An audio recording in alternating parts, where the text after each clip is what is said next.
So there's a little app that I'm not gonna name because we're not sponsored and I don't want to give them the free publicity. But it allows you to listen to audiobooks and stuff, right? Oh, yeah. Okay. Yeah, that one. That one. So I listen to it at work. When I'm not listening to podcast at work, I occasionally will pick up a book on there. And a nice little book showed up on the free list, and it's a book I own a physical copy of, but I've never actually read it. I've been meaning to, but I saw Ooh. it was available for free, so I went ahead and like checked it out, and I started listening to it. And it's the original story of Howl's Moving Castle. Oh. Yeah, I've heard a lot of things about it. I've always been wanting to read it because I'm told like the characters of Hal and Sophie are more fleshed out. And there's a lot more to the story that doesn't take place in the Ghibli movie, and it's been really interesting so far because even from like the first couple chapters, a lot of stuff was cut out, which is kind of a given taking a book into a movie, Yeah. but it's still very bizarre how extremely different these characters are. I've been enjoying it though. It's kind of a refresher because I can still picture the characters in my head as the Hal and Sophie I know, and they are still very at their core very charming and very much themselves. Sophie's still kind of insecure about a few things, but she's insecure about a few things for very different reasons than she is in the movie. Okay. And then Hal is a lot more selfish and flamboyant and is still very much the playboy upon meeting Sophie. I will say the biggest change, and this one took me for a loop because this was in like the second chapter. You remember the creepy dudes that are hitting on Sophie in the alley before Hal saves her? Uh, Vaguely. Yeah, like there's just like two officers that are just like, hey, she's kind of like mousy and cute. I kind of like that. And then she's just like, leave me alone. And then Hal comes up and he goes, there's my girl. I've been waiting for you. And then he walks her into the air. Yes. Okay. Yeah. So in the book, it's Hal that is hitting on her, and she runs away from him and then runs to her sister's shop. Oh, fun. Yeah. How fun. So when she reaches out, when she gets to his castle and everything as an old lady, she's already interacted with him before. And he's like, you look familiar. And she's like, you'd never interact with an old lady. What are you talking about? He's like, you're right. I would never talk to an old hag like you. And I'm like, oh my God. Oh. So yeah, it's very, very different in a lot of like plot ways. But yeah, it's still Hal and Sophie, which are probably some of the best couples and most well known couples in anime, I think. It's quite the opposite of what we talked about in the last episode. And so Yes. that's why this episode we are going to be talking about the ships that we actually like instead of the ones that we hated. Yeah, the ships that we absolutely love and adore, and then maybe some of the ships we don't like will make more sense. Yeah. I'm actually surprised. Well, no, actually, I'm looking at my list now. I'm like, nah, I actually still have very much a type that I go for. Never mind. Because I have a trope I'm quite fond of, and it is at least half my list. So, never mind. I just think I'm very easily swayed by fan art. Fair.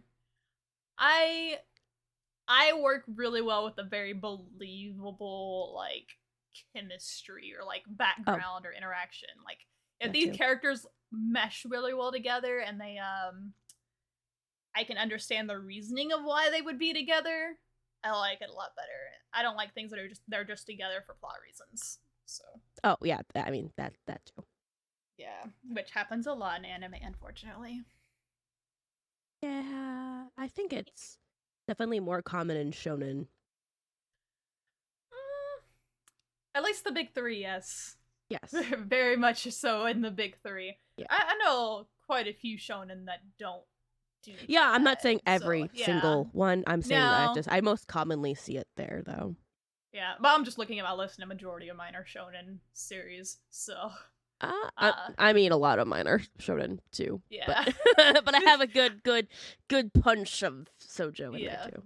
I do feel like it's normally the main ships in the shonen series that are generally lackluster. It's because I think all of mine are kind of background. Yeah, but the side ships and shonen make the shipping worth it.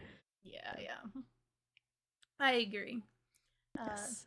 So that being said, I'll go ahead and start us off with this one.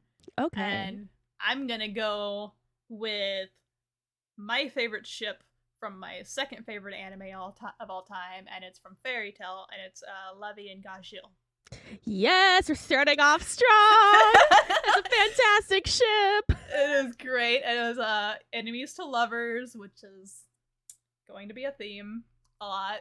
But it's and this is gonna be a spoiler for anybody who has not watched it. This is another episode that is going to be very spoiler heavy. Yeah, tons of them.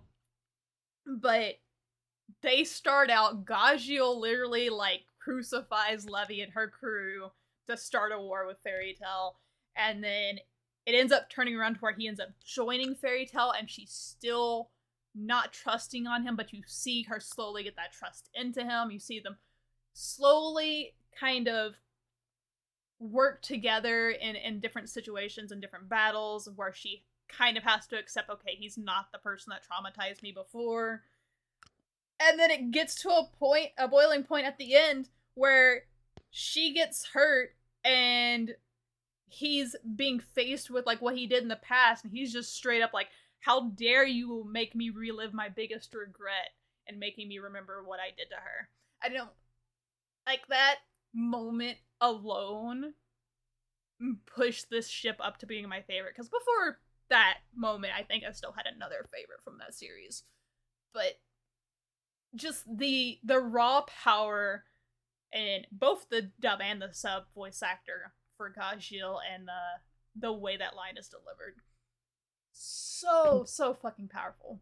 100% my favorite. It's so good. They're amazing. I love them. If there's anything, because while you love Fairy Tail, I there's some parts I don't remember Fairy Tail. I do remember all the Gajevi. Yeah, I remember all of that.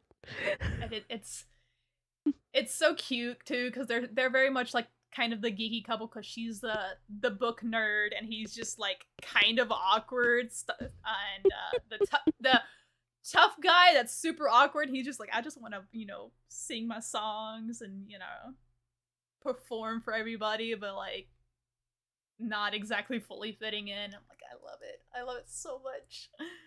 They're so good. What's your first one? Well, since you started off with a bang, I'm going to start off with a controversial bang. I'm going to go with the big one. You know it. So my favorite couple ship of all time, is from Bleach. Oh god. And it's you know how everyone fights over Ichiruki and Ichihime? There's one ship that's better. And that is Aiichi, which is Aizen and Ichigo. This woman. I love them so much. It's not even funny. This woman. It's still enemies to lovers. Yeah. But I don't know. Like, the reason is the sexual tension is hot. But B, also, Ichigo just kind of is like the only one who kind of really understands Aizen. He doesn't like, towards the end, he kind of starts to understand Aizen. No one fully understands Aizen, but Ichigo is like finally like, I kind of get where he's coming from. I don't agree, but I kind of get it. And Aizen just always lets Ichigo go, and he knew he didn't have to go that hard in their battle with all of the sensual touching. I'm sorry, he didn't have to. He didn't have to do that, but he did. He didn't have to go that hard. Yeah. I mean, he could go harder. Um, but I can hear Shio getting flustered. This whole ship got me flustered. What are you talking about? Mhm. There's some really good fun dynamics with it. I just think it's interesting. I like the juxtaposition, and I just think I enjoy shipping protagonists with their villains. I just think it's fun. But I enjoy it. There's not a lot out there for it, but what there is, I thoroughly enjoy, and I will take no criticisms on it. None. If you criticize it, you're wrong. Thank you. I won't criticize it, but I will judge it. You can judge it. That's fine. Can't criticize it. Because you have to admit there is some kind of chemistry there, whether you think it's romantic or not. Oh my god. All right. That is the boat I sail. I have plenty of Bleach ships, but that is my number one Bleach ship. Fair. I'm gonna give another one you'll probably agree on. Mm-hmm. And we're gonna go Code Geass. Ogi and Valletta. Oh, yeah, 100%. Yeah.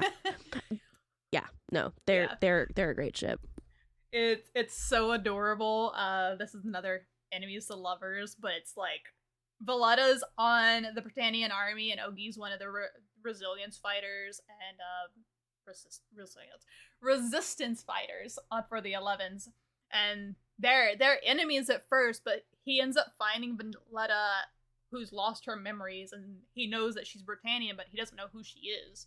So he takes her back to nurse her to health and takes care of her and everything. He's very nice guy to her. She wakes up and she ends up staying with him for a while till she's able to get her memories back, and she ends up falling for him, and then she gets her memories back, and then she can't forget how kind an 11 was to her, and it's such a cute little side story that they didn't have to put into the story, but I'm so glad they did. Yeah. There's a lot of okay ships in Code Geass, but I'm very hard stand for this one, and I'm pretty sure it's my favorite out of all of them. At least of the canon ones. For sure. It's definitely like really sweet. Also, like how she kind of like struggles with like when she first gets her memory back, trying to remember, like being like, no, like I can't like him, like he's everything I'm fighting against, and just her kind of coming to terms with that is just it's so good. It's such a cute moment, and it's a good kind of dynamic to show just the struggle of, you know, having an enemy where you're being told like this enemy is bad, but then you have a situation that shows you like, but they're not, and you see what they're fighting for, and then it's, I mean, there's a few characters that had that moment in Code Geass on the Britannian side, but this one's definitely my favorite, and it's 100% because it's enemies to lovers, and there's not really another enemies to lovers in Code Geass canonly. Really? True. So, yeah. What's your next? Okay. I'm going to talk about, with spoilers, I'm going to talk about my favorite ship that I'm obsessed with right now, which is Momo and Yuki, or Valet from Idolish 7. Now I'm gonna give you explanation. You're actually gonna hear the spoilers for it. I'm not gonna. That's fine. That's fine. I've been holding back, but no, I'm like I'm just gonna. I'm not gonna watch Idolish 7. You know this. But it's so good. So Momo and Yuki, they are a 2-member group called Rivale. They get introduced in season 2. So essentially, they've been singing together for about 5 years, and the reason they sing together is because Yuki was originally part of Rivale before, but there was another member. And that other member, after an accident on stage, ended up going missing. And Yuki wanted to quit singing altogether. But they had a very dedicated fan who, mind you, like warmed his heart with like he's like, wow, like he who made him actually like really enjoy performing when he really didn't care for performing. He just loved making music. That fan showed up at his door because Yuki was about to quit making music altogether. He's like, I can't do it without him. Like I can't do it. And Momo was like, no, like you can't quit. You can't. Please don't quit singing. And like Yuki was like borderline like going to kill himself. Like it was not good. And Momo was just very adamant, like, no, like you can't quit. He's like, please continue singing, even if it's with me. Like he's like, I'm not a great singer. I will sing with you if I have to. Just please, just don't quit. Even if it's only for like 5 years until you find him. To have him join back. Just let me sing with you. So that way you can keep singing and making music because your music is my everything. And he, after like 3 months of this harassment, he gives in and he agrees. And so they kind of go through a lot of hardships. And now they're one of the most popular idol groups in town.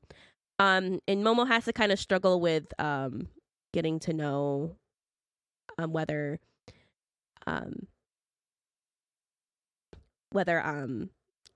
they're going to find the member and he's going to be replaced or not.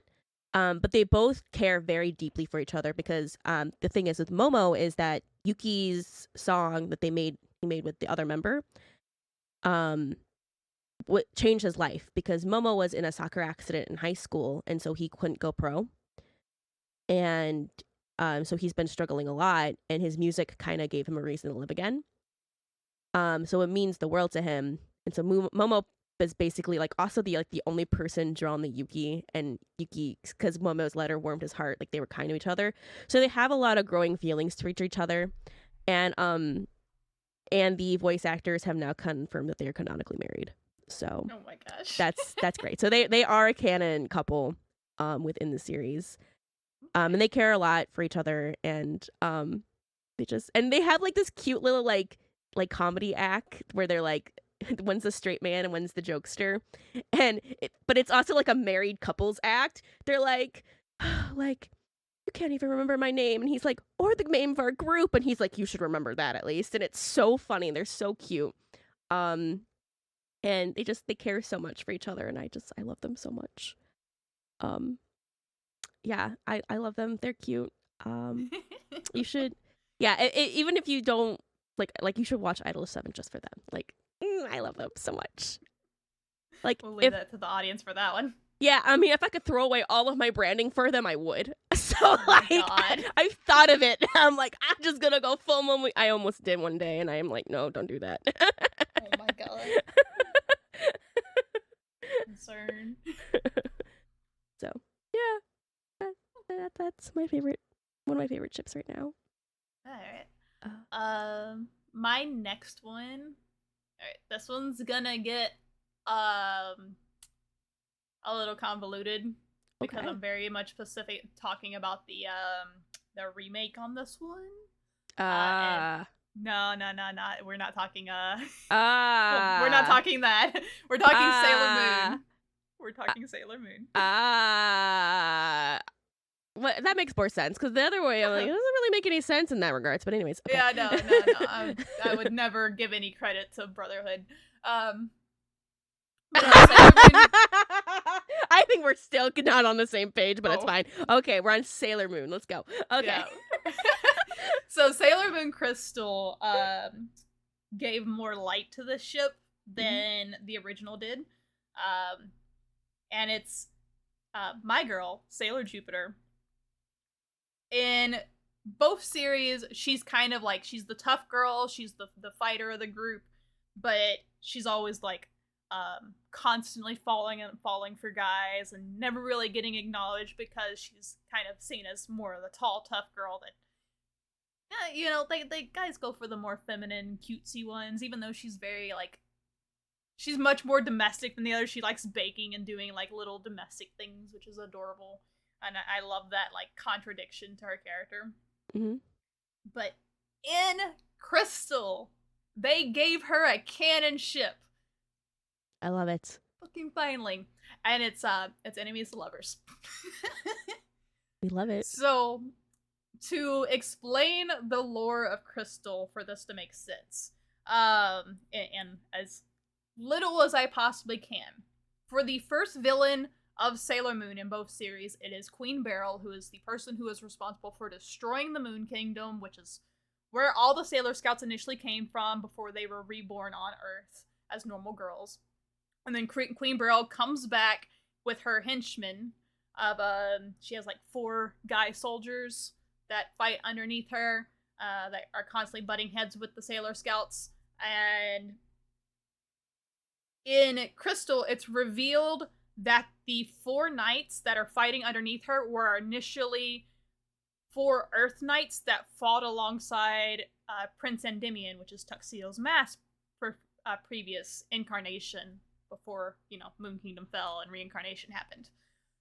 And each of these 4 knights was in love with one of the Sailor Scouts. Yes. So Sailor Jupiter is canonly in love with Nephrite, which is the long-haired one. And they were in love in their previous life, and then he was turned evil by Queen Beryl and used to fight against them. And then there's a point where the Sailor Scouts gain their memories back just before they have to defeat all of the henchmen. And there's that moment of like, I don't want to have to kill you, but I have to, because they're being controlled. And it's so heartbreaking, but I love that Crystal doesn't just focus on like, oh yes, Sailor Moon's the only one that gets a love interest. None of the others get a love interest. Like, to tie in the 4 baddies from the first arc to be actually tied into their past as well, I think works so well. And it's so heartbreaking to see that, like, damn, they really got to do this to them. They really got to make them fight their loves. So fucked up. Sailor Moon really said, let there be angst. Oh, Sailor Moon Crystal is so angsty. There is so much dark undertones in Crystal that they're, like, Sailor Moon originally already had, like, its dark moments. And that's putting it very sugar-coated dark moments. But Crystal was just like, yeah, we're not holding back. Like, there's some fucked up shit that happens in this universe. And we're gonna show it. It's still a cutesy magical girl show, and it's not like on the level of, say, Madoka Magica or anything like that, but it's still, like, actual consequences for the fights that they have to take part in, instead of just, like, villain of the week kind of stuff. So yeah, I love the ship of Sailor Jupiter and Nephrite. I think they look really good together. You don't get a lot of their actual story of them falling in love, but the moments of, like, them realizing that she had this at one point and now she has to lose it again hits so fucking hard. Please link me to more fan art of Sailor Jupiter and Nephrite, because I need it all. Her DMs are open for fan art. Very much so. At me on Twitter. What's your next? Should I rip this series out of the way? Yeah. But which ship should I pick? Oh God. We'll go ahead with the popular one, but I will make a note as well. So let's go ahead and rip off the Band-Aid on Fruits Basket, because that's gonna come up. I'm gonna say I love all the ships just a lot in Fruits Basket. I'm just gonna go with Kyoru though, because it's the most popular. But I am going to say that Yuki and Kyo is also absolutely delicious. Just putting that out there. It's also pretty good. But Kyo and Toru just have like such a special relationship. I think we talked about it yesterday. I mean, not yesterday, but last episode, where like why we didn't like Yuki Kyo. I'm sorry, Toru, not Yuki. I'm getting them all mixed up. I love Yuki Kyo. Fight me on that. But the reason Kyoru works so, the reason Kyo, I'm still messing it up. You're struggling so hard. I can't even help you here because I don't know where you're going with this. Yuki and Toru, the reason their ship doesn't work is because Kyoru works and they don't have the same kind of foundation that Kyoru has. That's where I was going. I said it right this time. So we kind of talked about it a little bit last time, but Kyo and Toru just go really well together, hand in hand. Toru has pretty much had feelings for Kyo for such a long time, and Kyo also has had feelings for her for a long time, but like he's just a dumbass and didn't realize them as soon as Toru did. Oh my goodness. But yeah, they go through a lot together, and I don't know, their journey through Fruits Basket is beautiful. And if you haven't watched Fruits Basket, I just recommend going through and watching that journey. I know that that's not your number one ship in that one, but no, you also have a fantastic ship in that too. Yeah, they're on my list. And speaking of that ship, my ship is Rin X Hatsuharu. Mm-hmm. Also a fantastic ship. Yeah. So mine, I love their, like, how broken they both kind of are in different ways. Mm-hmm. Like, Rin has had it so rough, and she's with Hatsuharu so in the beginning, and she feels like he's with her out of obligation almost in a way, and she doesn't want to risk having him hurt because he's trying to like support her. So she ends up like cutting him off at one point and just like, yeah, I'm gonna break this curse, but I don't want him to suffer for it. So like she completely cuts him off so he can stop hurting and stop struggling. And then he just starts losing his fucking mind, where even all like his friends are just like, dude, you're not normally like this. And there are moments when he finds her on the pavement and he just carries her away, and there's the children just like laughing at them. It's so fucking cute. It's by far not the most broken couple in Fruits Basket, not by a long shot. They're still very broken, to be fair. They are. And like they each have their problems, but they both accept their problems of the other, and they love them regardless of what they've been through.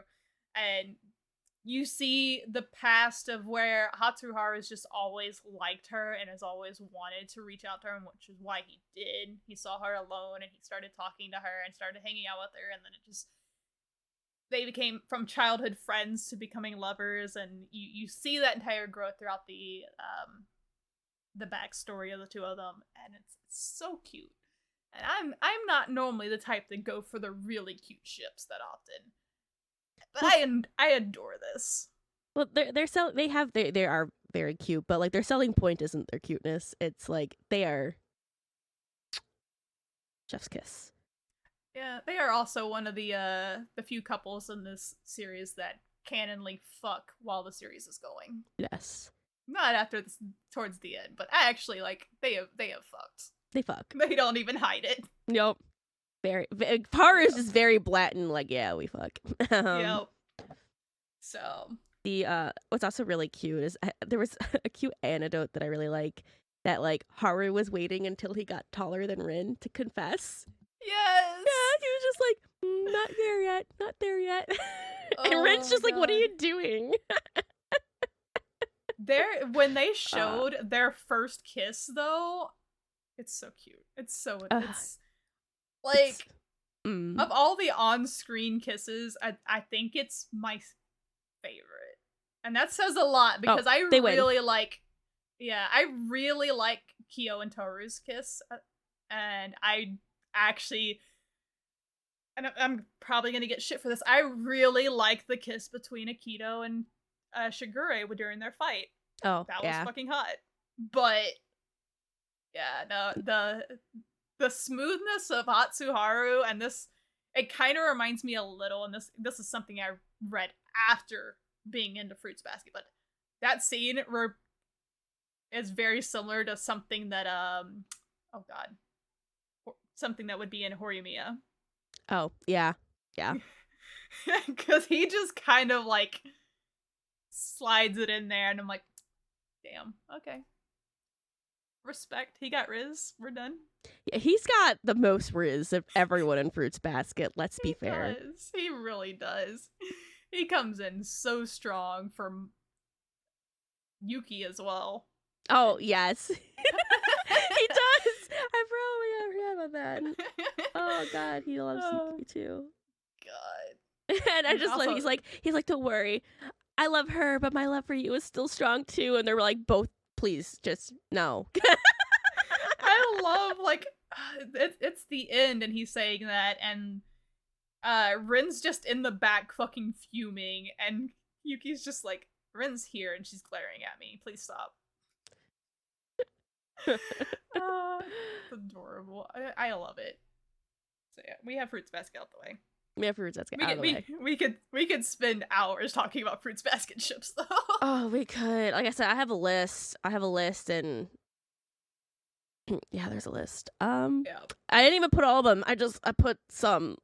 Fair. So. Right, what's next? Next. No. I want to talk about this one. Okay, this is really spoilery. This is a series you haven't watched. I mean, read, because you can't watch it. Mm-hmm. So this one is from the series The Gentleman's Alliance Cross. Or Shinji Dumei Cross. It's by Arina Tanemura. This is her work after Full Moon. Mm-hmm. You've talked about this one before, I believe. Yes. But I haven't talked about it in spoiler length, so enjoy. That's fine. So I really like the ship Haine and Takanari. And to explain that, so Haine, she goes to this school and she's looking for this Shizumasa-sama. Sorry, that's what she always calls it, so you get used to adding the sama. And he's like the emperor of the school and whatnot. And she's like, oh, well, he's changed. He's not like the same person I met before. So she ends up like going to school with the emperor, and she ends up like warming up to him, and he ends up like actually like really liking her. Well, it turns out the reason why he's different is because it's not Shizumasa, it's Takanari, who is his twin brother, who is replacing him for a moment because Shizumasa's really sick. Okay. So she is like, wait a minute, but you're not the Shizumasa-sama that I know and love. What is going on? And so Takanari is like, no, but like I really care for you. And she realizes like, yes, Shizumasa helped her along the way, but the person she ended up really falling for was Takanari in the end. Not only that, but the biggest thing is that she, as a child, she got a gift from her father that was a picture book. And she's like, yeah, this picture book was made by Shizumasa-sama. And he's your age. And like that book, like she fell in love with it 'cause she's like, the person who wrote this is a very kind person. And she just was like, so when she met him at a party, she told him like, oh, I'm in love with your book. I really love your book. And she's like, I love you. Like, you know, like a 5-year-old would. But it turns out the person who wrote the book wasn't Shizumasa-sama. It was Takanari. And so when Takanari finds that out, he's just completely and utterly, he loses it. And they are fighting for each other because there's a whole war, but Haine just really, really wants to free him and really wants to help him. And though it's the way she like slowly, because at first he's like, I want to hurt her. He's like, I want to make her miserable to get back at my brother because this is the guy my brother wants to marry. And he slowly, like, he learns he can't hurt her. He's like, I can't do this anymore. Like, I love her too, and I'm not gonna let my brother have her. Like, I might not be this person, but I will do anything for her.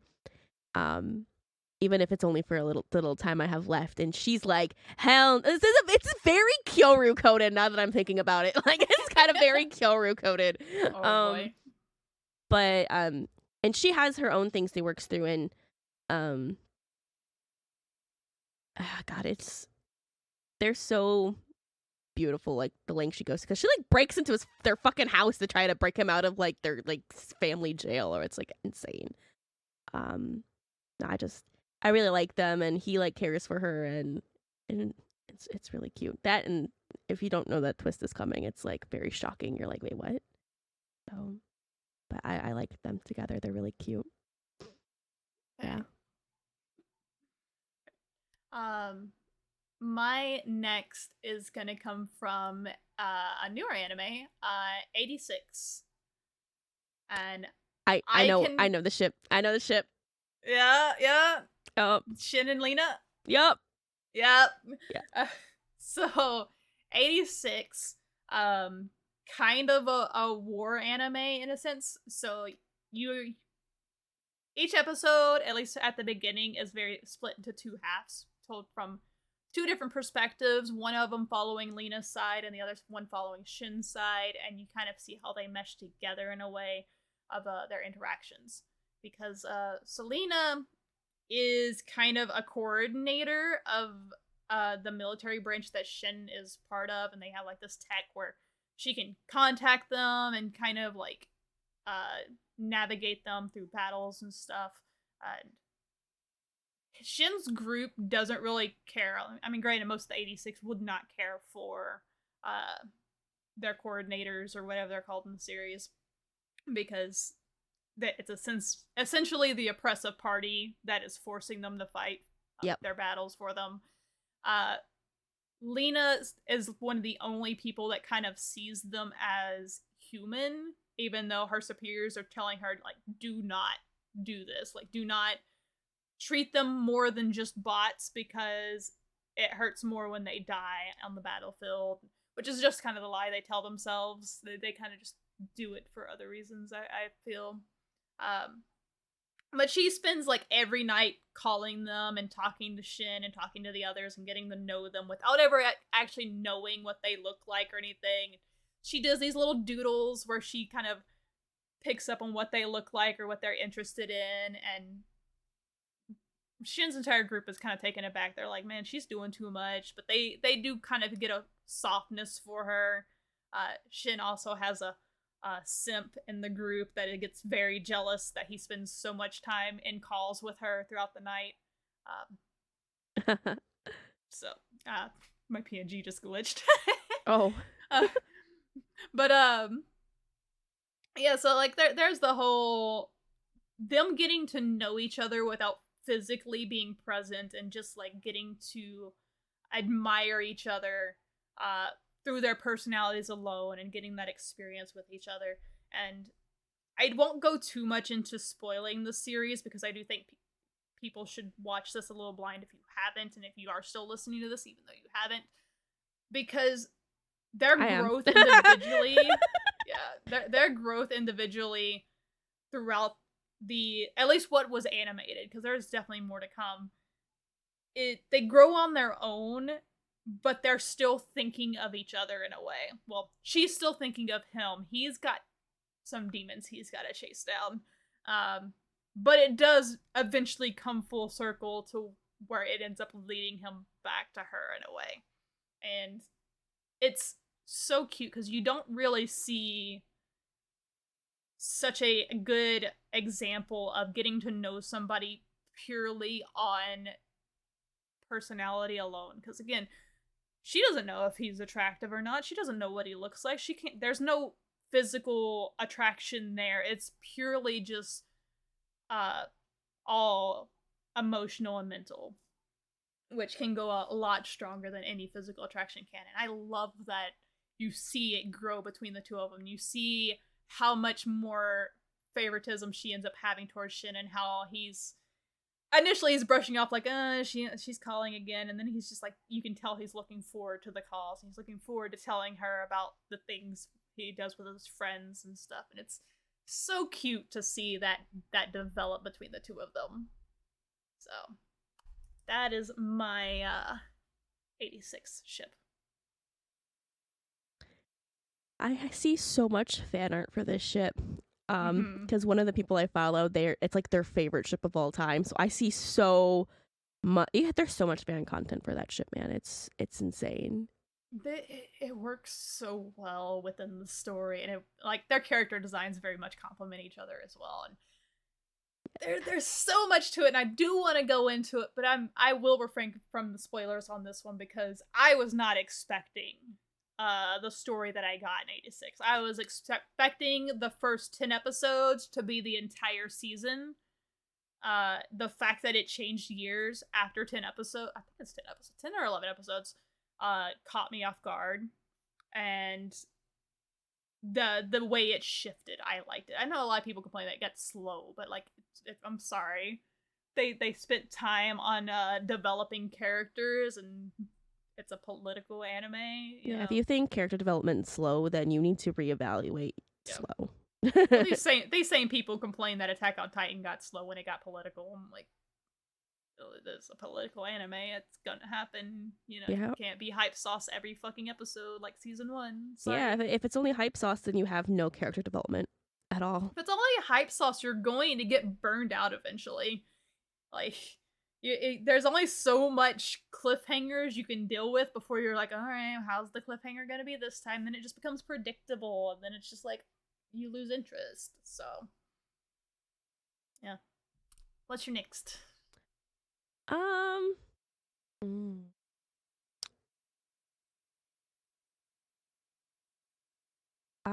going to go. Oh God. Sorry. There's so many on my list. And a lot of them are like the same series. I'm gonna go with. It'd be a crime if I didn't discuss my favorite Reborn ships. Oh boy.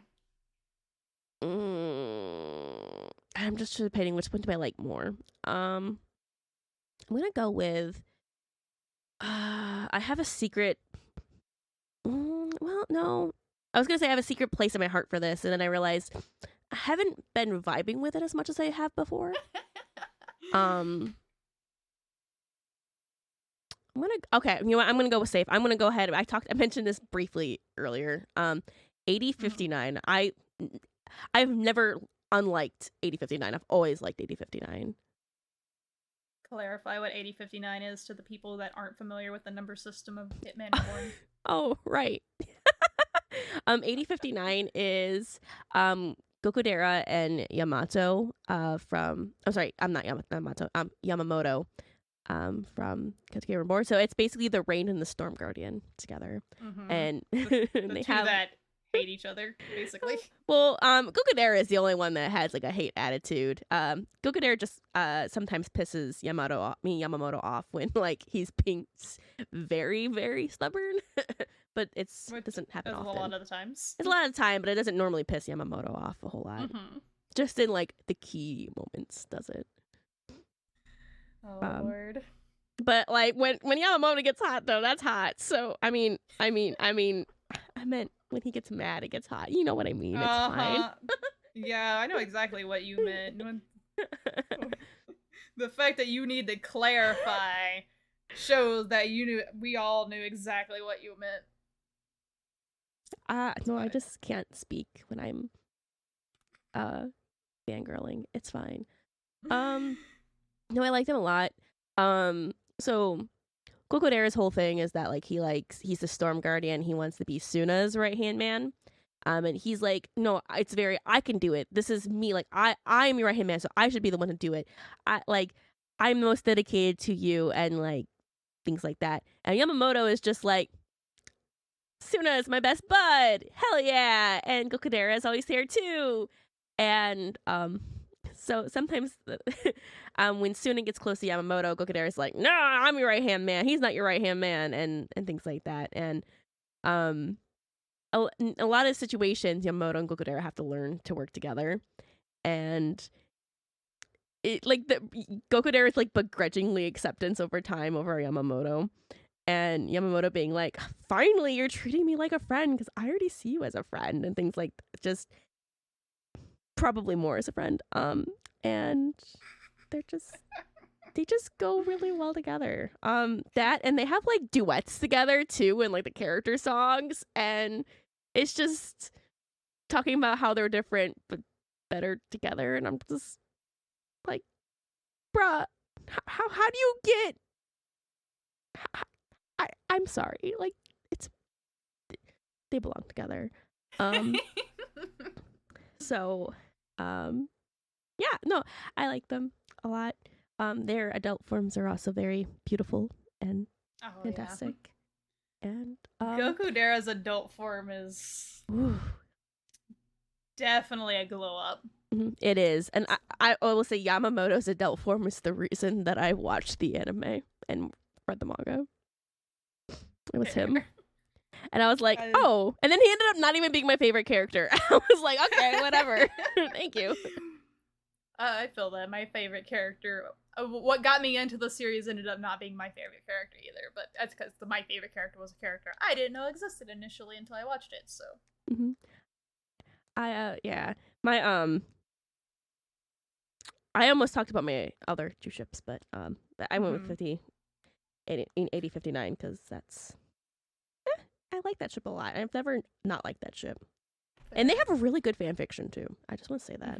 If you guys want to read some good Reborn fan fiction, anything with 8059 is good. Okay. Those baseball hands. I'm sorry. I'll stop. Oh my god. I will stop.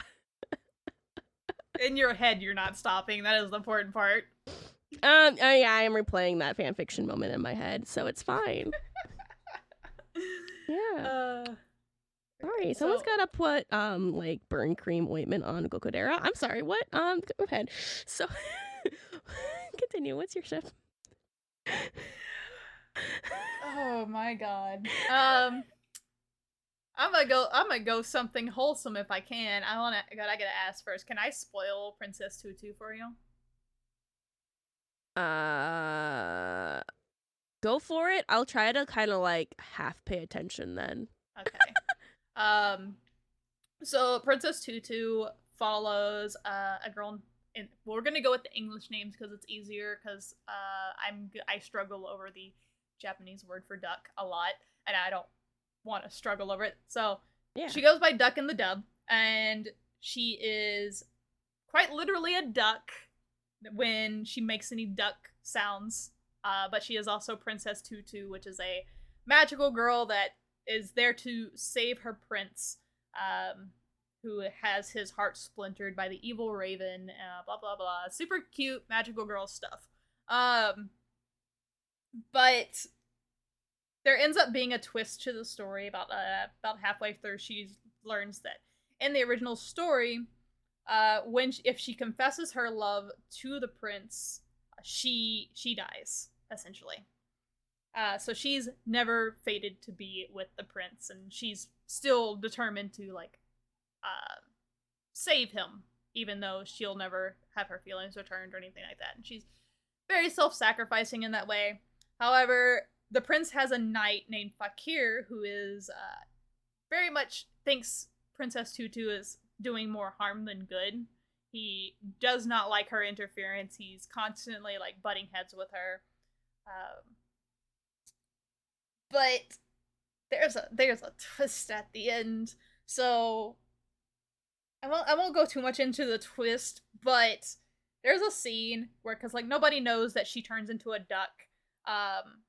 But she, in her duck form, runs up on Fakir, and he's kind of, like, in the midst of kind of like a despair, and he sees this cute little duck and he just like decides to confide into her, like, oh, you won't know anything and I need to get this off my chest. He starts talking about some stuff that's bothering him between like the prince and his own feelings and like trying to do his best and how he feels like he failed, blah blah blah. He knows nothing, but Duck starts to kind of see him in a new light, like, oh, he's not a bad guy, he really just wants to help. He doesn't want to, he doesn't want Tutu to cause any more problems for him and the prince. And a little bit later, Duck in her human form, as the normal school girl, ends up stuck in a tunnel of sort with Fakir, and they can't get out. And she ends up having to transform into a duck to get them out because she has to go through water. And when she does this, Fakir realizes that he just confessed, like, episodes prior, his entire, like, feelings to Duck without realizing he confided them into Duck because she was a duck. And from there is so much tension between them, and it's so fucking cute, and I love it, and it's adorable, and it's enemies to lovers, and I ship them so much harder than I do Duck and the prince, even though it's like, tragic, never fated lovers or whatever, but it's so adorable to see him realize that like she's been there the entire time helping, and both him and the prince without actually being herself helping them, whether it's a duck ear to confide in or being Princess Tutu to actually help save the prince and get his heart back. So okay. That's all I'll spoil for that, because there's more. That's probably like halfway through the series. There's still more after a halfway point. So if you know, you know. Yeah. If you know, you know. Mm-hmm. What's your next? I'm going to talk about... It'd be a crime if I didn't talk about my very first anime. With the very first ship that I really liked. Oh god, here we go. Sana and Aikido from Kodocha. Yeah.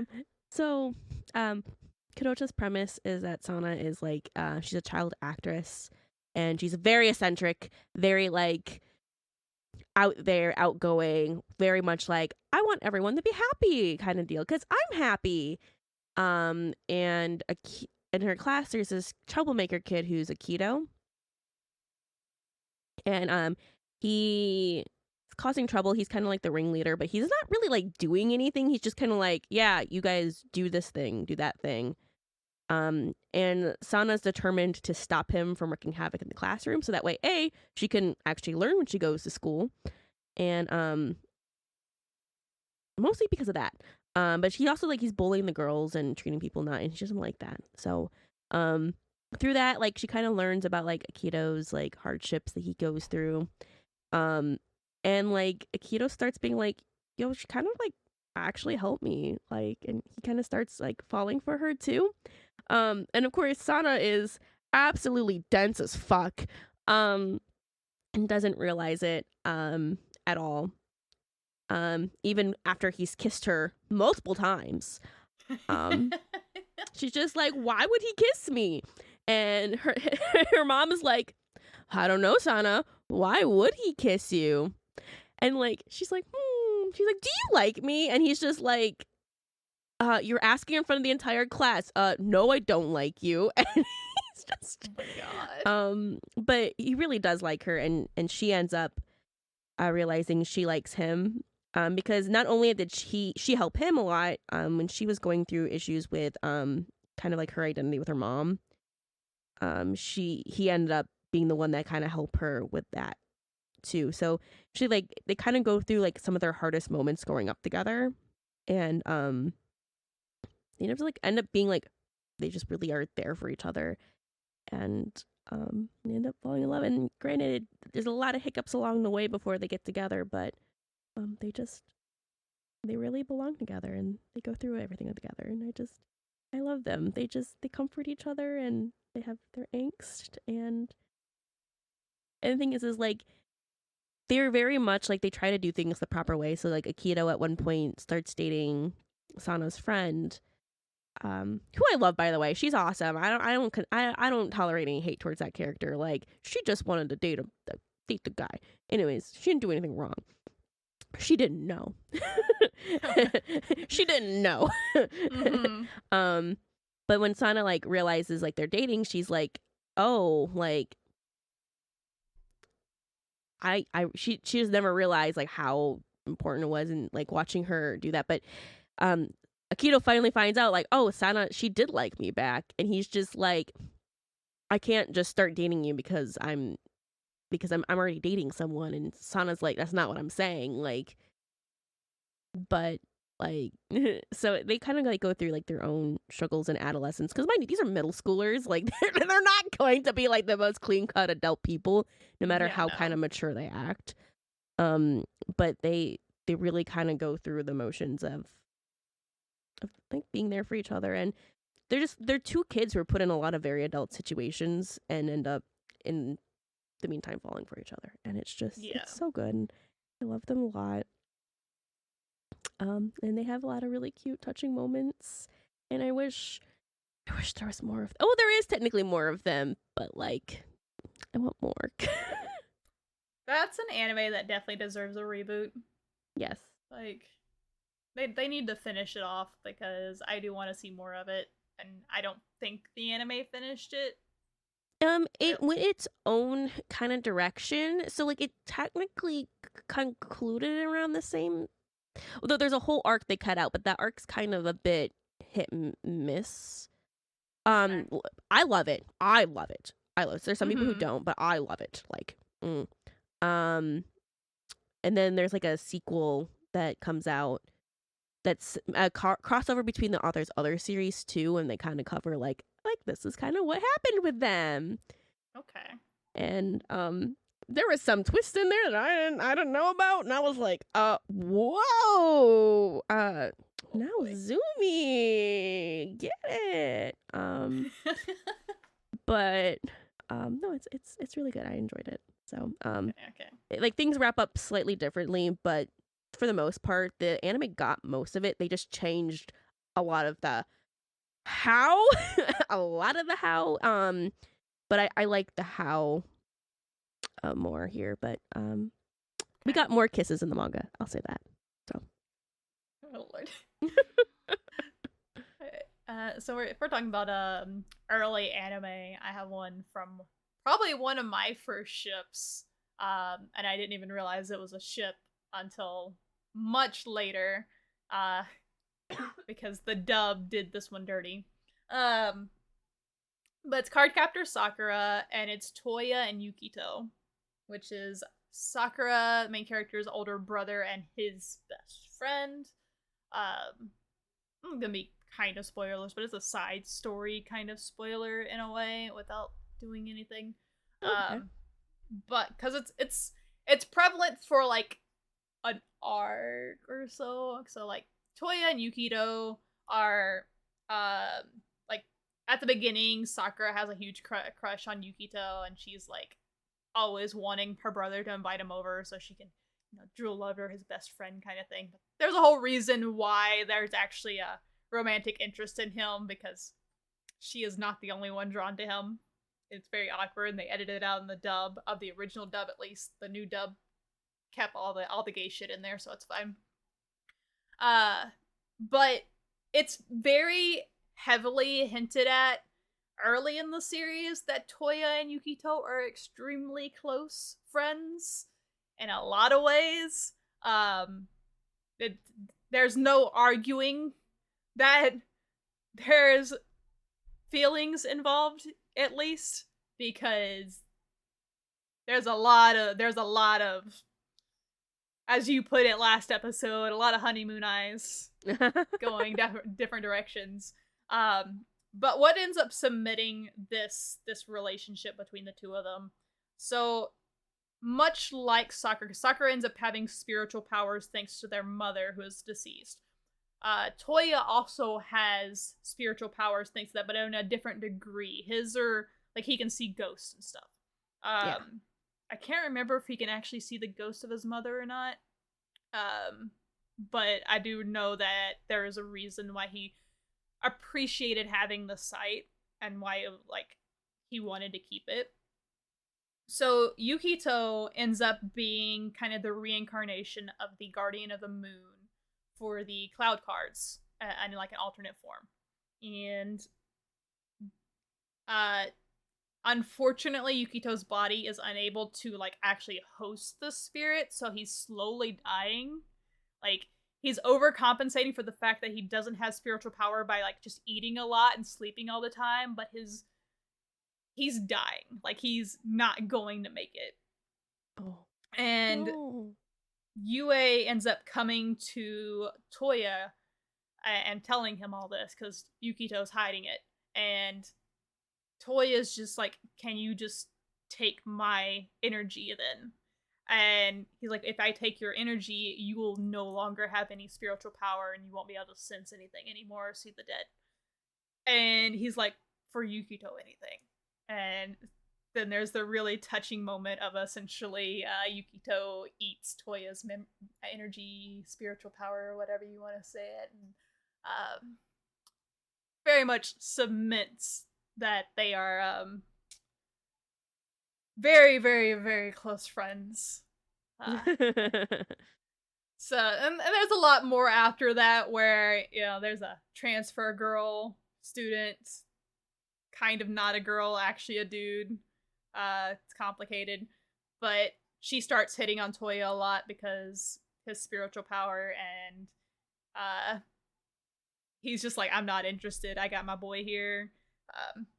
Toya's been hurt before. He had his own little romantic scuffle with a teacher prior and stuff, and got burned by that. And it's like, this poor boy has been through it. He lost his mother, he lost his first love, and now he's lost his power, all for the sake of the friend that he loves. And it's so fucking cute. It's so adorable. I love it. It is probably the first gay ship I've ever had, and then I realized it's actually a ship, and then I realized it's actually canon. Because initial dubbing back in the early 2000s was like, yeah, not gay. We can't make it gay. Yeah. At least they didn't make them cousins. So yeah, that's good news. Only good news. Yeah. It's very funny how they managed to play off. So since Yukito or Yue is the spirit of the moon, anyone who has a penchant for like spirit, moon spirit energy or whatever it is, or it's explained better, and this is me having not watched it for like 10 years. But anyone who has like the moon spirit energy will be drawn to him because of that. So that's why Sakura initially thinks she likes him, because anytime she's around him, she gets all like fluttery and flushed and heart pounding. But Lee, Sakura's love interest, also gets all fluttery and embarrassed around him, and he doesn't know what to do with these feelings, and he ends up bringing Yukito gifts and stuff, sometimes very awkwardly, and just like, I don't know how they got away with it in the dub, but it's very funny. A fun fact, you don't know, as I'm actually about to read Cardcaptor Sakura. Oh yeah? Yeah. So okay. I'm excited to that. I look forward to it. Mm-hmm.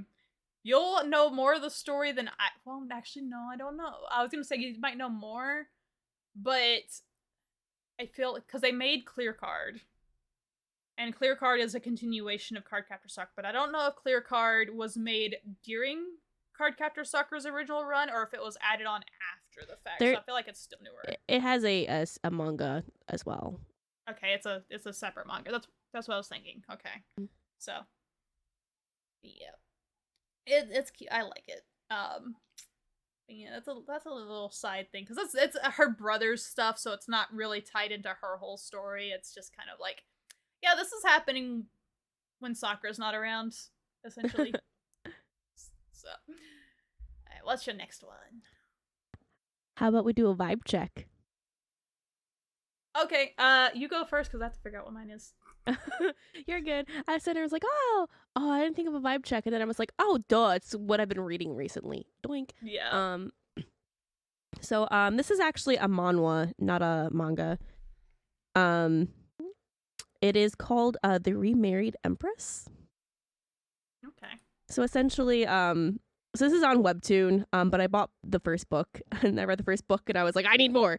So I've been reading it on Webtoon. It is this so there's this empress, and it kind of like starts scene where like they're like, I am divorcing you, will you accept the divorce? And she's like, I accept, on the condition that you approve my remarriage immediately. And they're like, what? Scandalous. And then you find out how we got there. So essentially there's this empress, and she's not like a mean empress. Like, she's just like, she does her job. His Majesty is her childhood friend. They were raised together. They grew up together. They were very good friends. They're a great match. All of a sudden, he was in like a Providence, and he comes back with this young girl who they're like, oh no, she was a slave. Oh no, she's not a slave. And she's like, wait, what's going on? She's like, it doesn't matter. His Majesties normally have mistresses. It's normal. Well, like, he gets like really attached to this mistress, and she's just like, because normally they don't attend events, they don't, the Empress normally doesn't have to see them or anything, but this girl is, like, in her face all the time, and she's like, what is your problem? And she's like, I just want you to like me so we can all get along. Bat's eyes. And the Empress is like, I don't need to get along. You are the Empress to my husband. You really, like, a mistress to my husband. You really think I'm going to think kindly of you. Like, you are getting with my husband. Like, I don't know why you think I'm going to like you immediately. Like, no. And she's very rational. She's not like being jealous or anything. She's like, I'm not gonna do anything to them. I'm just going to live my life and be the best Empress I can, because what I really care about is the people, because she grew up her entire life trying to be an Empress. And they have these, like, foreign people that are coming to visit, and she, like, meets the ends up, like, corresponding with one of them, and they kind of, like, get along. It's really cute. And over time, this Empress is, like, the mistress is plotting to become, not necessarily, she's not plotting to become Empress, but she's plotting to become, like, more important to him, to have a kid with him, and have her kid be the one to become Emperor next. So, essentially, through a bunch of events that I won't go too far into because that's kind of half the fun, she outs the Empress, and so the Empress finds out that he's going to request a divorce her, and she's like, I need to protect myself. She's like, because if he is resolute in wanting to divorce me, it doesn't matter what kind of powers I have, I'm not going to win this battle. And so she starts preparing, and she's like, because she was told, she's like, I don't have nothing if I'm not the Empress. My entire life I've been an Empress. She's like, I need to find something. So one of the guy who she's been corresponding to is actually now a king of his own nation. And so he's like, yes, I want you to be my queen. Like, I'm in love with you, like, utterly in love with you in that. So they come back, and he's like, yes, and the king has no idea this is coming. He's like, yep, this is our official divorce thing. Will you approve our divorce? And she's like, I'll make this easy for you. Yes, as long as you approve my remarriage. And and that's kind of like where the next part of the story takes off, is like, now we're at this point where the king is very much regretting this divorce immediately. And she's already been agreed and remarried to this other king. So it is very good. It's a lot of drama. The art's fantastic. The characters are all very fun. Some of them are very devious. But they're all, like, they're great, and I love it. And you can read it for free on Webtoon. Like, it's not the love. So check it out. So I'm kind of stuck here because the other two things that I'm watching, I have already done as vibe checks in the past couple episodes. And the one thing that I am watching, or that I just finished, I've just finished the second season of, is something that I've talked about the first season as a vibe check, like episodes ago, like several episodes ago. I think like episode 5 or something. Oh, okay. So I'm gonna be redundant because I just finished season 2, and I'm going to make it my vibe check again because season 2 hit hard. And I'm talking about Link Click. I still need to check that one out. Oh, it's so fucking good. So, like, season 1 left on one hell of a cliffhanger that led up into season 2, and season 2 has been a fucking roller coaster ride. Like, season 1 was very kind of, it seemed almost episodic in nature, but it ended up, like, tying together all at the end, which was really nice on how it tied together. Season 2 is essentially the culmination of what happens when all this ties together and the problems that arise, and it has turned into kind of a murder mystery slash like crop drama slash time travel slash I don't know what the fuck else, because last episode broke my fucking heart. Oh. It is also, it goes on the thing of, like, they're trying, again, they kind of go through time. The premise of it that you pick up in the first episode of the first season, one of the characters has a power he can see into a photo, and kind of see the events that transpired within 24 hours of that photo, being like after that photo was taken. Oh, that's actually really cool. The other person has an ability. He can actually go into the body of whoever took the photo, but he can only do it once on per photo, and he has a time limit. And he's like, they put strict rules, like he's not allowed to interfere and change time. So they initially start the first season where, you know, somebody's like, oh, I forgot what this person told me all these years ago. Can you, you know, figure it out? And then they go into the photo of them when they took this photo when they were like 14 years old or something, and he relives the events that transpired after that photo was taken, gets the what was said, and then, you know, relays it back to the customer. This is not an actual plot for any of the episodes. I am using this purely as an example, but they do stuff like that along those lines. They can go in there, get the information that the person forgot, and then give it back to the customer. That is their whole deal. And they make a business off of it, but it ends up, you know, causing problems because sometimes you can't help but want to interfere when you see certain things happen to people, because not all things happen after the photo is taken are good. Yep. And yeah, it fucking hurts. Season 2 was also a lot of like, okay, they're going into the photos, they're using these photos to try and get context clues to try and figure out what's going on. Oh my god. I cried so much. Oh. It hurt so bad. There are characters that are introduced that have some of the most tragic stories I have ever seen in an anime, and it just, when you think it's bad, it gets worse. And I'm like, someone please hug these characters. Someone please show them love. I can't handle this anymore. So I'm waiting for season 3 because this shit was so fucking good. I binged watched the last like 3 episodes because it was getting to a point where like I'm literally waiting week to week for this next episode to drop. And I was like, I'm not going to be able to do this for the final of the season, so I had to wait for the last 3, and then I binged all 3 episodes, and I was just a fucking mess. Oh. So, I was not prepared for that.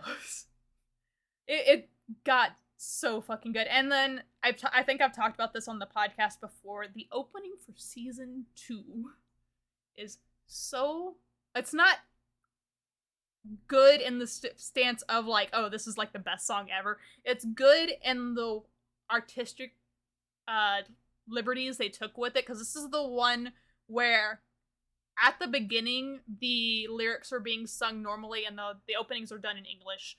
Oh, it's this one. Okay. Yeah, the lyrics are done in forward, and then the music's played backwards, and then halfway through the opening they switch and the music's played forward and the lyrics are being sung backwards, and you don't fully catch it until the switch. And then if you listen into it the next couple times you listen, you're like, damn, the music is being played backwards. The switch up is so fucking ballsy, and they made it work where you don't even notice it first halfway through.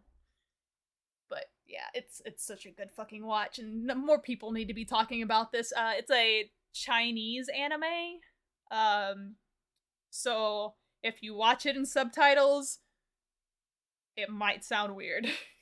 So, which is why I normally probably would have actually jumped into the sub on this one because I was so invested into it. I just couldn't because I can get used to Japanese words and inflections. I can't with Chinese. It's too different, and it would take too long for me to get accustomed to it. So I had to wait for dub. I will say I kind of agree on that when it comes to anime. Yeah. I struggle when it comes to watching anime animation. I'm okay a lot of the time, but when it's like anime style, I'm like, no. I can watch all the live action, all the different languages. It's something with anime. I don't know what it is. Yeah, it's rough with me though. It's just Oh, I enjoyed the hell of it. I think for me, I might even put this as anime of the year for me. Oh wow. Because I'm thinking and I'm like, there's nothing that's come out this year that has hit me as hard as this one has. And there's been some bangers this year. There's been a lot of bangers this year. Yeah. I mean, not many of the anime community is going to agree with me because this isn't like in the top 10 popular anime of the season, but, you know, that's because people flock to, you know, Attack on Titan, Demon Slayer, Shield Hero. Wow. I know what's on your mind. Listen, I don't want to think of an isekai, that's all. My brain was just like, I don't want to acknowledge that isekai exists. Oh yeah, Mushoku Tensei is another one that's people are flocking to for some reason. Yeah, and it's funny you bring that up.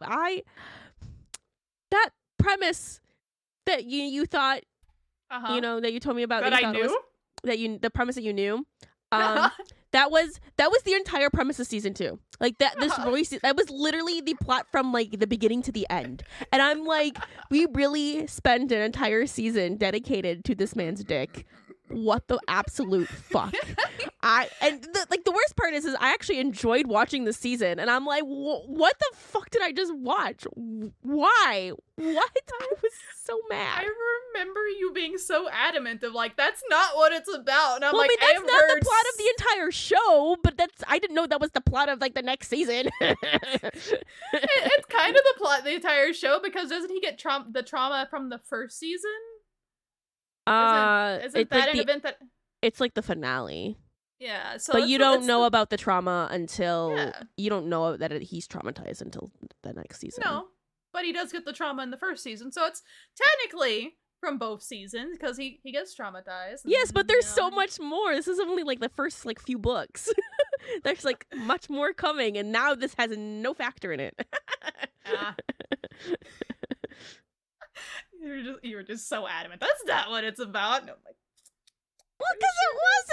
I don't know. I didn't read the novels. I only watched season 1. Like, I was like, what the fuck are they telling you? And then ended up being the next season. I'm like, well, thanks, Cyan, for spoiling the season for me. It's like, he didn't even believe me in the first fucking place. That doesn't count. Oh, no. Well, then I was just like, what? Oh, anyways, yeah. But yeah, I just, since you brought it up, I just wanted to address on here that, in fact, I sat through that entire season, at, like, the beginning of that season, and I was like, holy fucking shit. God damn it. And I actually enjoyed the season. I was like, okay, well, I don't know what's worse, the fact that you were right or the fact that I enjoyed the season. I don't know what's worse. No, actually, what's worse? The fact that I was right on that, or the fact that I gave you a premise for a redo of Healer that actually relates to one of your favorite, like, fanfics. Stop reminding me of that. I forgot about that. No. That hurts. It's fine. That's fine. I'm used to being right. Well, let's just dive back into ships, man. Let's just dive back into ships. What's your next one?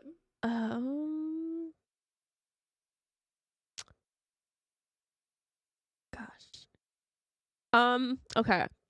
This is one that I don't look up fan content for this one, but I just really enjoy it when I see it. It is, forgive me, I'm not as familiar with these names. Ukai and Takeda. They are the coach and the teacher in Haikyuu. Oh God. I don't know. They get together and coach these boys and they go through all these emotions together, and I'm just like, you know what? They'd be kind of cute together. They drink together. They just be good together.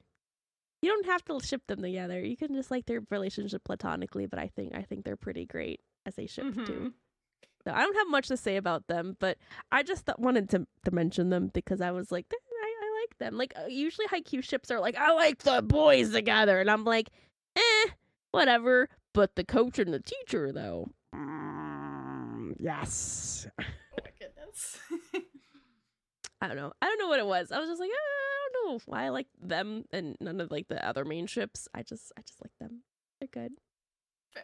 They just like. I mean, if you're raising a bunch of sons together who are on a volleyball team, and they just talk about whacking balls all day, you think you'd want to whack your balls with someone. So it's fine. Oh my goodness. I rest my case. Oh. Fair. So my next one, we will go with. We'll go from an actual romance anime-ish. And it's from Lovely Complex, and it's Risa and Otani. That's a good one. Yeah, I personally relate to the series for a few reasons. You are very tall. Yeah, so A Lovely Complex follows a girl who is very tall for a girl and a boy who is very short for a boy, and they both kind of like get teased for it a little bit. And then they end up kind of becoming friends, and people kind of tease them like, oh, it's even worse for y'all to be together. He's super self-conscious standing next to her because he's like, yeah, you just make me look shorter, this fucking sucks. And their friends kind of riff on it a little bit, but they like their dynamics really kind of antagonistic, but in a friendly way very early on, until they start developing feelings for each other, and the romance kind of progresses, and it's really, again, I like when you get a character that is physically, I guess you call it the gap moe, where they're presented a certain way, but they have the different personality, and it's this small little boy trying to be the dominating, like, tough guy, and he's trying to take charge. There's a kiss where he's like, he's standing on he purposely takes a step up when he kisses her, just so he's not shorter than her when he kisses her. We love gap moe. We love gap moe. Yeah, she immediately calls it out, like, did you just step up so that you would be as tall as I am? Just shut the fuck up. It's adorable. I like to see conflicting personalities with each other. Like, it's not exactly enemies to lovers, because they weren't exactly enemies, but like they did have that kind of rivalry with each other, and they were both just kind of self-conscious about their own heights in different ways. Again, as somebody that is tall and female, and I relate to, like, it's rough because you don't get the attention that short girls do from the guys you like sometimes, because sometimes they're like, yeah, I don't want a girl taller than me. And me personally, I like guys that are shorter than me, so I'm like, damn, get it, girl, go for it. So yeah, it's cute. It was one of my first probably romance series that I fully enjoyed. I don't really like romantic comedies that much, but I like this one. So I'm just excited to hear about this series twice in the same week. Holy crap. Oh, really? Yeah. That's surprising. And not many people talk about Lovely Complex anymore. No, not many people do. I was like, oh, okay. Okay. Yep. Hell yeah. Kind of want to revisit it now. Thinking about it, I'm like, damn. I haven't watched it in a while. What's your next? I'm gonna go with really cute basic one. I'm gonna go with Sawako and Kazehaya from Kimi ni Todoke, because they are everything. And I know you're sighing. I know you're sighing. I know, but like, they're so cute. They take a while to get together, but once they're together, they're so cute because they care so much for each other. It was like double love at first sight, except one of them didn't realize it was love at first sight until like, no, it wasn't love at first sight for her. No, she liked him like after like 2 chapters. Yeah, I was like, did she? Because like, from what I remember, they talk about it later in the manga when she fell in love with him. Yeah, the entire time I'm like watching, she's like, I don't like him. I like him I admire him. I respect him. Yep. I could never think of him that way. I respect him. That's what annoyed me. I was just like, no, those were definitely feelings of love, and she just had no idea that they were feelings of love the entire time. So the very beginning, she just thought he was very refreshing, and then after he helps, then she's like, no, he helped me, and you're like, no, it's because you love him, girl, get your check on. But no, they're really cute because like once they get together, they really do work through like their issues together pretty well. So like they still run into things where they misunderstand, but they end up like when they talk it out, they're very like, yo, we had these things that kind of built up. This is kind of what's going on. I was wrong. We gotta do better about this. And they do genuinely get better with things. And they kind of work through each things, and they're always cute together. They hold hands, and like they get so embarrassed and cute around each other, and then their kisses are good too. And you're just like, they're so good. I just love them again. And stay tuned for season 3 so you can see all of that. Thank you.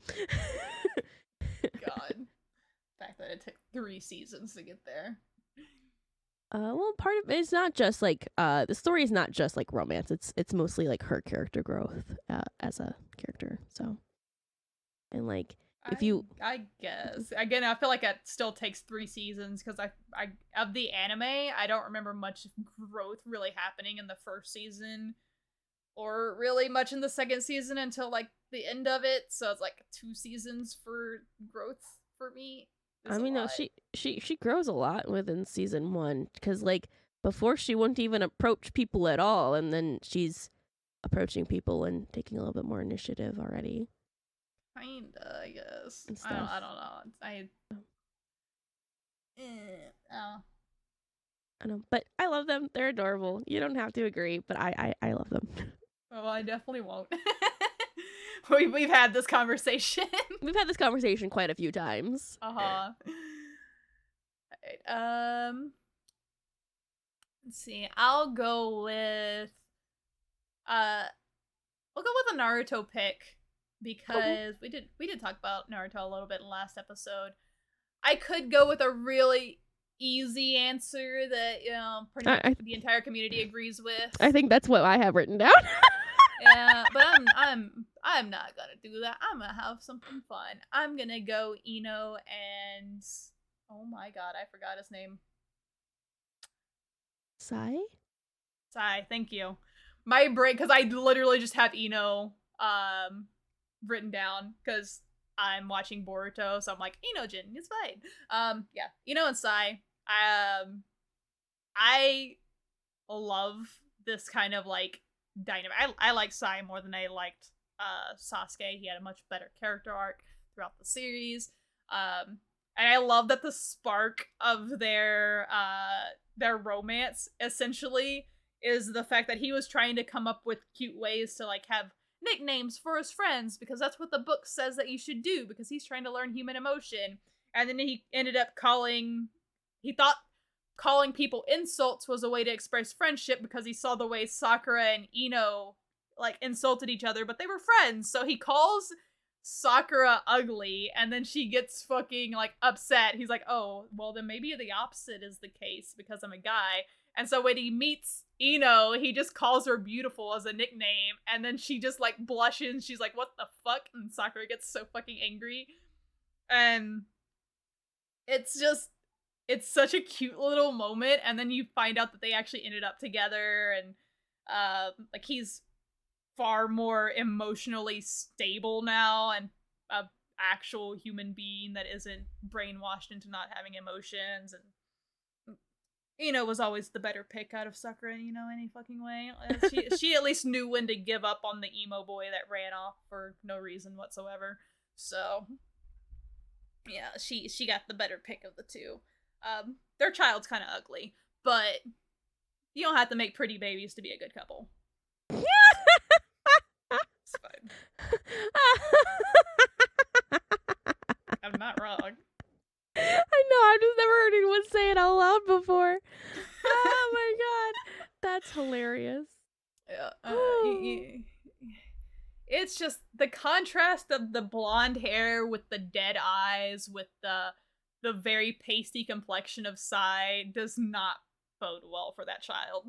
So it's very cool getting to see him, because we never really got to see and this is not related to ships at all, but it's cool we get to see him learning her bloodline technique, the mind transfer stuff, because we never got to see her train with it because she was just kind of a side character, but we actually get some like episodes of him training and learning how to use the different jutsus and stuff, which is means you get to learn a little bit more of how it works and how it's kind of you have to have a strong personality to be able to take over somebody else, or their personality will overwhelm you, which makes sense, but it's not really something you think about when you first think about her ability. So yeah, that's my my Naruto pick. Okay, well, I'm gonna put out that very basic Naruto pick that everyone picks because it's so good. It's Minato and Kushina. That was not the one. Oh, well, that's the one I'm picking, so it's fine. The basic one is the Shikamaru Tamari one. Oh, well, I picked Minato Kushina because they're better. You picked the DILF. I did. I picked the DILF and the MILF. It's fine. Fair. I like parentships. I like couples. Like I like. I don't know why. I think shonen protagonist parents are way more interesting than the shonen protagonists half the time. So we're getting that manga soon, aren't we? Or is it already out? It's already out, and it was fantastic. Okay. Yeah. Fair. So looking forward to when it gets an anime adaptation, because it probably will, because the Sasuke one did. So. Yeah, it probably will. I mean, it would only be like an episode. I mean, that's all the Sasuke one was. Yeah, just an OVA. Yeah, it'll be very cute, and it was great. And I don't know, there's just a lot of love between them. I don't think I really need to elaborate on this one. It's just, you can tell there's a lot of love in there, and they're characters we don't get to see a lot. So I think like that makes like any moment we see with them a little bit more special. Yeah, I mean, seeing their relationship in the flashbacks of like how she was kind of bullied, but for her hair. But she was very much just like, oh, you're going to bully me? I'm going to beat the shit out of you type person. And like how he just respected that. And how he liked the hair that she was constantly being bullied for and everything. And he liked that fiery attitude of hers. And like he was kind of the first person to really be nice to her. It's such a cute little story. So. It is. And the fact that Naruto got her speaking patterns without ever knowing his mom is kind of weird. Yeah, that... I guess sometimes genes are powerful. I don't think genetics control the way you speak. Maybe not control the way you speak, but you sometimes get weird tics from your parents you don't even realize. That's like the same thing if like you have two twins like grow up like far away, like they have no idea they're twins and they grow up and they meet, like they'll have a lot of similar tics and things like that. So it's kind of like the same thing. It's not like a full speech pattern, it's more like just like a tic. Yeah, like a tic I could see, but like adding a word at the end of every sentence is kind of, I would call that a tic.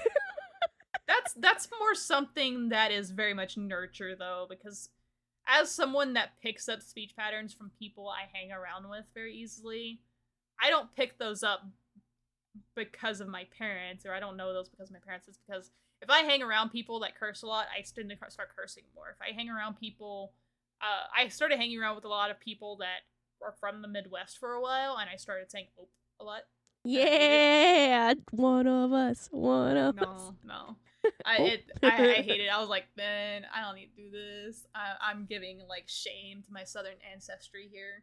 So, yeah, like those are little things that you kind of pick up from being around people that say it.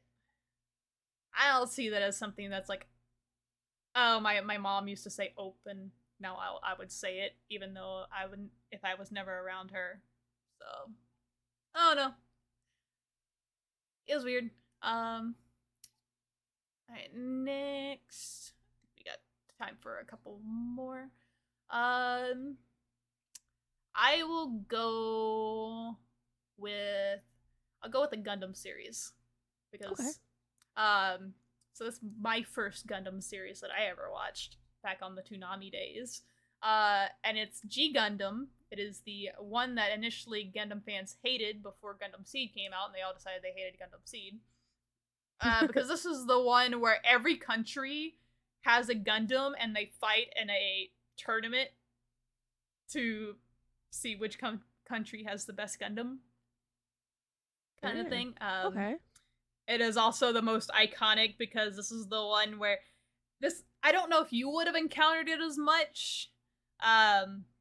You're a little younger than I am, but when I went to cons for the first time, if you went in there and said anything along the lines of this hand of mine glows or this hand of mine burns, you would start a chorus of people finishing the phrase with you, because it's one of those like catchphrases or like attack move callouts that just everyone from that era knows.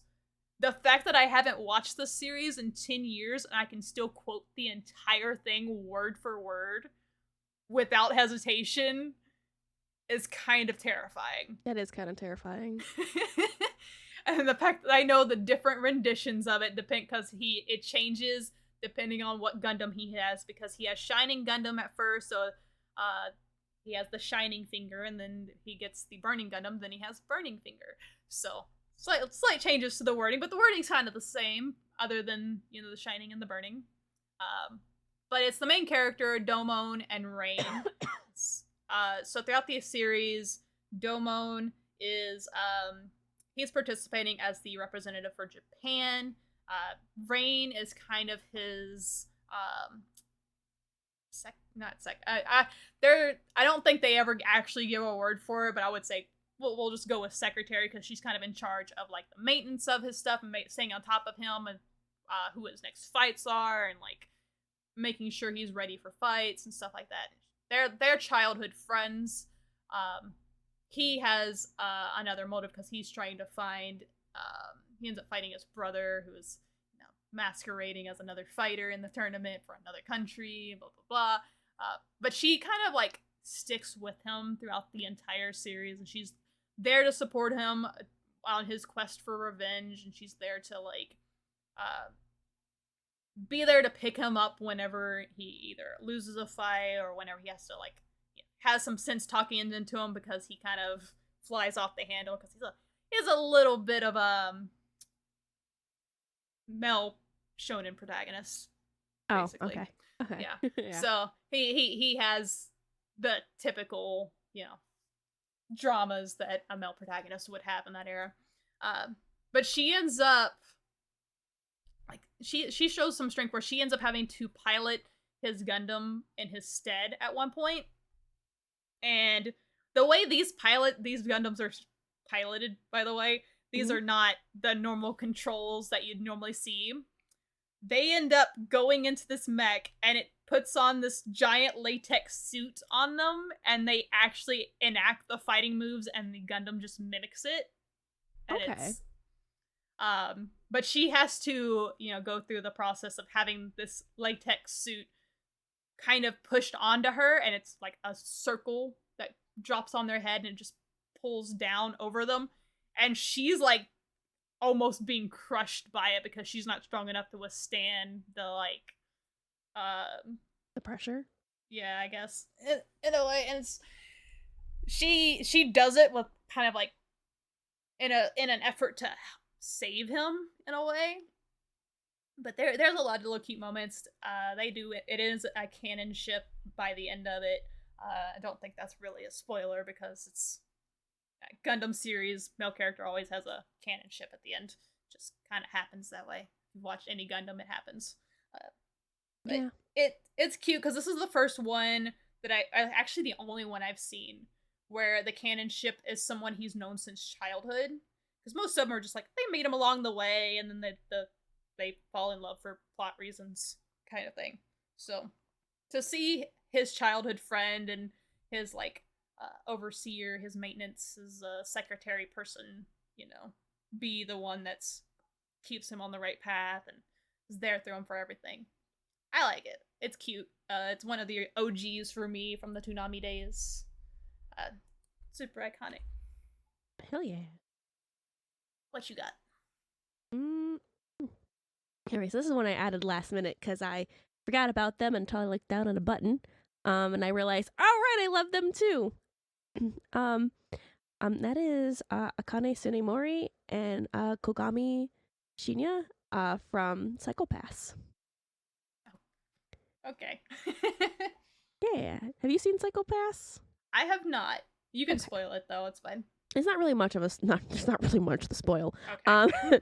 So Akane is this girl who does a aptitude test to be a essentially she does like an evaluation to see like what career she would like be best suited for based off like her psyche or whatever. Everyone has to do that apparently in this universe, and she ends up getting like stuff that less than 1% of the population are able to get. She's got like the best score in the country, so she ends up joining this investigators unit, where she's essentially like a crime investigator on the job, and she has to help track down like people who are like murderers and things like that. But the people who are part of her squad are not people with the same aptitude. They're people who actually have fallen, who are deemed as criminals because of their psyche. But because they have they're such high functioning criminals, they're under her control to use to help hunt down other criminals, essentially. But she also has full right to kill them if any of them try to do anything weird. Oh, damn. So one of them is Kogami Shinya, and she has a partner who's like also with her, who's also has a clear psyche and is catching crimes with her. And so together they're in charge of like I think like eight to six people. It varies depending on like what crime they're doing on. And Kogami is one who kind of like really helps set her head straight despite the fact that he is considered a criminal. And she's like very drawn to him because like he knows her job almost, I mean, as well as she does, and she just thinks that's very interesting. Well, it turns out he used to be like an investigator. That's not really a spoiler. That's like pretty much addressed immediately. So like she ends up like getting advice from him, and they end up like just like kind of like really hitting it off. And there's not like anything remotely like between them, but they're very much like drawn to each other and help each other out. And she's just very, I don't know, they go well together. It's like they have a chemistry of like trust and everything that you just like want to root for.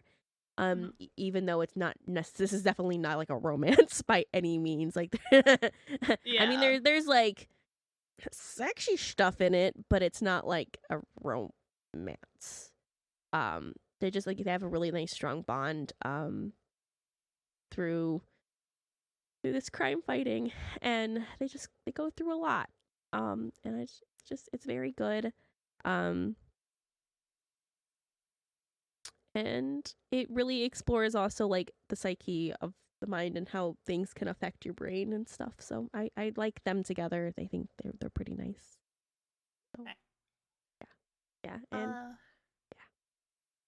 So my next one, I'm gonna go with a series that it's a popular franchise, but the series in this franchise gets memed on all the fucking time.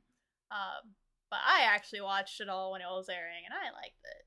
And people can stop shitting on things for being ridiculous. It's anime. It's gonna be ridiculous. It's Yu-Gi-Oh! Yeah, exactly. It's Yu-Gi-Oh! 5Ds. It is the Yu-Gi-Oh! Series where they play card games on bikes. That's fun. Yeah, it was an interesting concept because depending on how you played, depend on how fast your bike would go. So the better you're doing in the battle, the faster you go. So you end up winning the race instead of like life points kind of thing. It's more of a speed thing. You want to get the speed boost. But this series follows Yusei Fudo, who is kind of from the slums of this city. So the slums aren't allowed to go into the main city. They even have like a marker on their face that prevents them from going into the main city, or they'll get arrested and shit. But he lives down in the slums, and he scavenges for parts to make his own rider and everything. And he has this whole rivalry with the top rider from the main city who actually stole his initial bike. And the reason it's called 5Ds is it's 5 dragons, which is the 5 ultimate dragons that are in this version of Yu-Gi-Oh! Yusei holds one. His rival Jack holds one. Jack is the only one that has an actual like canon flushed out relationship in this series. Yusei's is not, but it's very strongly hinted at, and it's him with Aki. Aki is the one that's in charge of the Rose Dragon, I believe is what it's called. Okay. And initially they're kind of rivals. They end up meeting each other in this tournament, and they do not get along initially. She's very prickly, pun intended, since she's the Rose Dragon holder, but she has her own like shit she's going through and her own reason for being in these kind of tournaments and doing the things she's doing. The tournaments she's into are not the racing ones. And they end up going through the entire plot of 5Ds, kind of developing a friendship that is very close to just straight up being a relationship. It's just, there's no confession that's done. Jack, unfortunately, steals the limelight of getting his whole little confession thing, but his is also very bittersweet. They're really cute together. I like their dynamic really well, and I can't say there's ever been a dynamic in Yu-Gi-Oh! Where I'm like, yeah, I like this ship. Because generally, Yu-Gi-Oh! Ships kind of suck. Normally, Yu-Gi-Oh! Ships kind of suck if they're straight, I should say. But these two, their chemistry was really good on screen the entire time, and I think they, design-wise, they look really good together as well. So I fully support it. I wish we would have got some follow-through between the two of them, because her whole arc is really, really good, and I want to see more of it. And people need to stop clowning on the fact that it's card games on motorcycles, man. Y'all watch fucking Naruto where the ninjas run with their arms behind their back. You can't nitpick shit. So, I think we can do one more each. That sound fine? Okay. Well, then I'm going to do, I'm going to end on a yaoi series that I talked about last time, because I love, just notice I talk about the series I love a lot when it comes to things I'm passionate about. So I'm going to, my answer for this would have been different a few years ago. But my new favorite ship from this series is the Sekaiichi Hatsukoi. It's a series. My favorite ship by hair is Kirishima and Yokozawa. Of course. And they're a side ship. So they're not like at all like in the main series. They're like a whole side separate series from the series. And they're hinted at in like the OVAs. They're not hinted at, but they're like given some stuff in like the OVAs and stuff. But they have their own novel and they have their own movie. Otherwise it'd totally be Ritsu Takano, but like they're taking too long. Yeah. They're taking too long. But so essentially Yokozawa, so he spoiler alert, got rejected by Takano, obviously. And and so he's kind of like, well, shit, what do I do? So he gets really drunk in a bar, and he wakes up and he's like, where the fuck am I? And Kirishima's like, hi.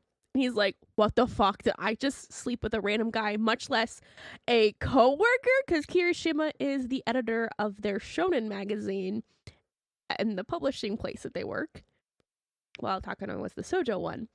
And he's just like, and like Kirishima's just like totally messing with him. He's just like, oh, like whatever you think happened or whatever. And so he's like trying to get the terms, like trying not to be awkward about it. But as he like learns more about Kirishima, they kind of like they get along really well, mesh really well, and have like really good chemistry. And he ends up like joining their family because Kirishima is a single dad because his wife died. And like they just get along really well, and he cares for them. The cat, and they have a cat, and they take care of it, and they share it, and they go bounce a house, and the girl likes it, and they're really cute and they're really sweet. If you don't like domestic romance, you probably won't like it, but it's very domestic and not at all what I expect from Yokozawa. But also, anytime that girl's not there, they're horny as fuck, and it's fantastic. So, it's great. Two very tired, overworked guys, being domestic and horny. It's fantastic. I love it. I can support it. I can support it. Mm-hmm. So my last one is going to be controversial only because it is from kind of a sore spot within the fandom of the series. But I don't have a problem with it because, people that bitch and moan over the end of a series really need to get a life. And I'm talking Food Wars. I'm talking Erina and Soma. I love Erina and Soma! I love them! Enemies to lovers, essentially. So Food Wars is very much an anime you do not watch when your parents are in the house. Nope. It is not an H anime, but it is ecchi as fuck. Yes. So, if you are unaware of what Food Wars is, it follows Soma, who is raised by his dad to, be a cook in a diner, and his dad sends him to this prestigious cooking academy, essentially, to kind of hone his cooking skills. So, because they always have these playful battles with each other of like who can win in a cooking competition, and Yuki always loses to his father. And he goes to this academy. He's super cocky. He's like, nobody can beat me. The only person that can beat me is my dad. And he walks in here and he kind of makes a bad impression on Erina, who is super also overconfident of she has this god tongue where nothing can really please her palate other than a very specific quality of cuisine. And he makes something for his, what is it, like a pre-examination, I guess, to appease her, and makes something so fucking simple that she just outright refuses to acknowledge how good it is. Like, internally, she's fucking screaming at how good it is, but she's just like, that was disgusting. He ends up getting anyway because the dean ends up overhearing that she lied and lets him in, and their entire dynamic throughout is just very rivalry-ish, but you can see that she starts to respect him more as a cook and as a person. And I guess he doesn't really change. He's still him. He gets humbled quite a few times throughout the series, but he kind of grows from it, but he's still cocky little shit even when he gets humbled. He just one-ups it every time. So very cute. I love, again, enemies to lovers thing. I don't really care for tsundere types very much, which is what she is, but she's in this concept, it works. So yeah. I'll let it slide. This is also the one that confused me when I first looked at my list before recording, because I accidentally put the R in front of the E, and I was like, who the fuck is Reina? Who the fuck is Reina and Soma? And I'm like, oh, I'm a dumbass. I just typed it too fast, and it was supposed to be Erina. So, womp womp. Yeah. I behind the curtains look of, 10 minutes before recording, I'm just like, I don't know who this person is on my list. I'm stuck. I don't know what to do. But yeah. I love Food Wars. A lot of people are very salty about the ending of the anime. I have no personal problems with it. So I think it's fine. I'm sorry, y'all are butthurt.